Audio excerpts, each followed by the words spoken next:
Hello, my name is Katya, this is Kat Reads a Lot, and today I'm filming a cozy autumn reads recommendations video. So the way that I categorized these books into autumn reads mostly just comes from the feeling that I get from reading them. These books are all really good books and books that I would recommend for any time of the year, but I think that they all kind of have this darker sensibility, which is specifically good for the cloudy, gray days that so often come with the fall. These books aren't going to be particularly scary, just because I'm a fraidy cat and I'm not about that. Some of them are a little spookier than others, but nothing is particularly frightening. So if you're looking for that, I'm so sorry. You probably want to switch off this video and watch something else, but please don't. There's some historical fiction on this list, a little bit of fantasy, a little bit of literary fiction.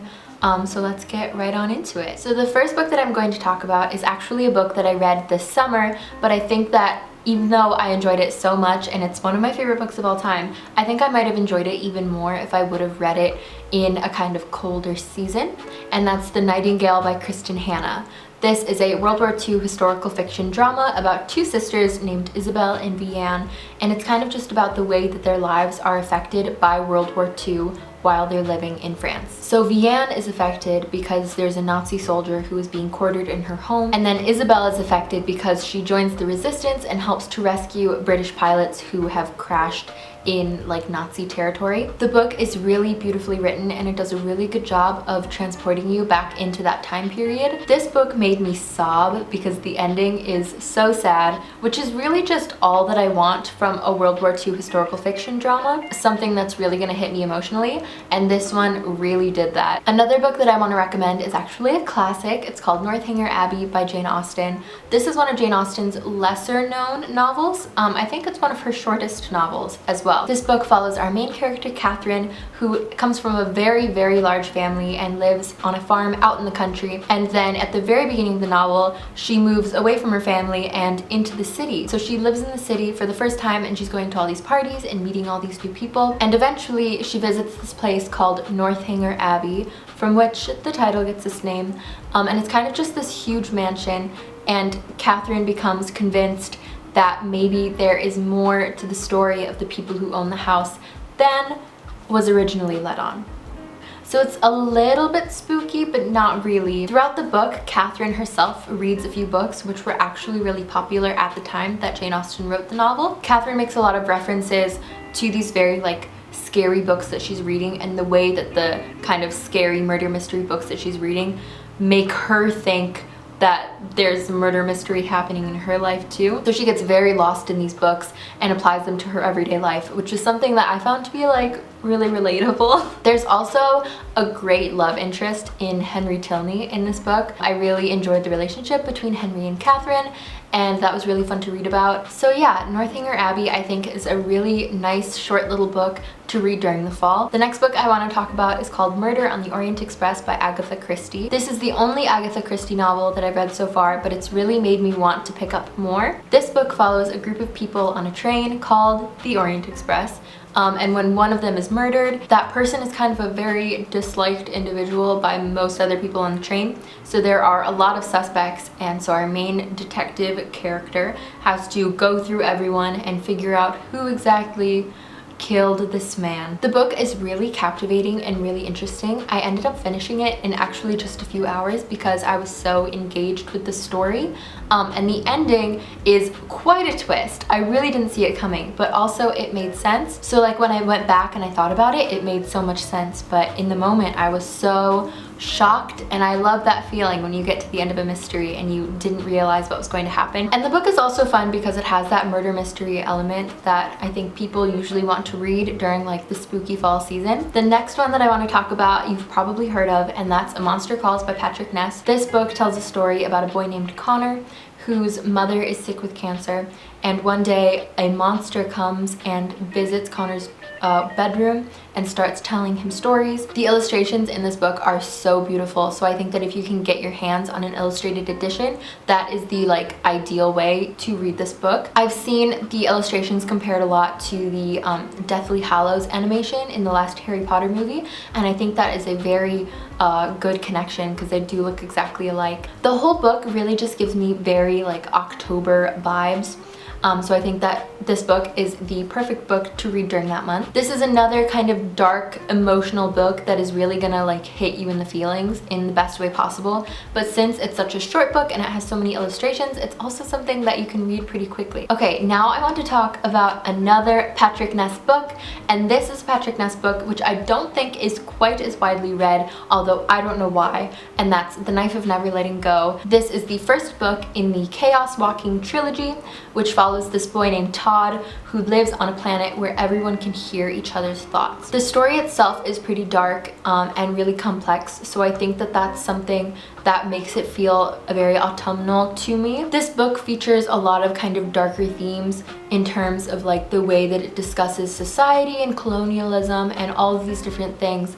And so it's really fascinating to read about, especially because the story has so many layers that you don't get the full thing until you're deep into the story. It's kind of hard for me to talk about how much I love it without spoiling it, so I'm going to stop right now. Just know that this is a really well-written, fascinating sci-fi story with a really rich world. It's got some darker themes in it, but it also has a lot of action and a lot of hope, and I think that's why I love it so much. Another book that I want to recommend is called White Oleander by Janet Fitch. This book I read a long time ago, so I don't remember it super well, but I do remember that it left a really lasting impression on me. I think about this book all the time. This story follows a girl named Astrid whose mother, Ingrid, goes to jail for murdering one of her boyfriends, and from there Astrid kind of bounces around to different people to live with from different foster homes, different like mother figures, and it's really interesting to read about the effects that all of these people have on Astrid's life. This is another kind of dark book where some really sad things happen. I would definitely include some trigger warnings for abuse, rape, sexual assault. It's a very dark book with a lot of sad topics, but in the end the book is so impactful because it tells you Astrid's story and the way that all these people impacted her and the way that she rose above in some cases and didn't in some cases. The next book that I want to recommend is another classic, and it's Far from the Madding Crowd by Thomas Hardy. This is a book that I read last year for the first time, and I think I read it in October, so I read it during the fall as well, and I can attest that it was a really good time to read this book. This is another book with really beautiful descriptive writing.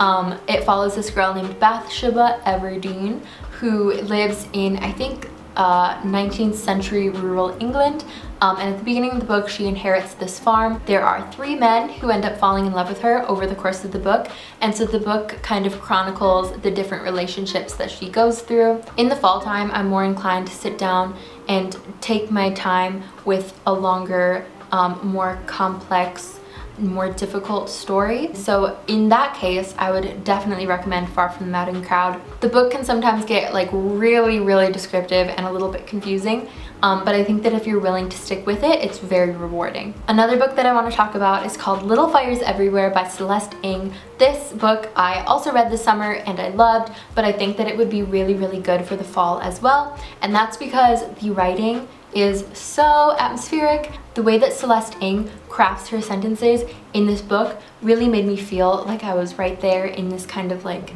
very tense suburban environment, and I think that that would be even better to read during the fall. I already mentioned this kind of like tense suburban discontent, but to really tell you what the book is actually about, it follows these 2 families named the Richardsons and the Warrens, and the ways that their lives kind of intertwine through their children's relationships, through their own relationships. It raises a lot of interesting ethical questions while really being written in this beautiful atmospheric way that again kind of feels like you're being transported back in time. It's only going back in time to the 90s, but it's still a really enjoyable reading experience with a lot of layers and a lot of emotions. I just read this book a few months ago, but I already kind of want to reread it for the fall. Okay, so I think most of the books that I've talked about so far are all like darker, emotional, like take your time sorts of reads.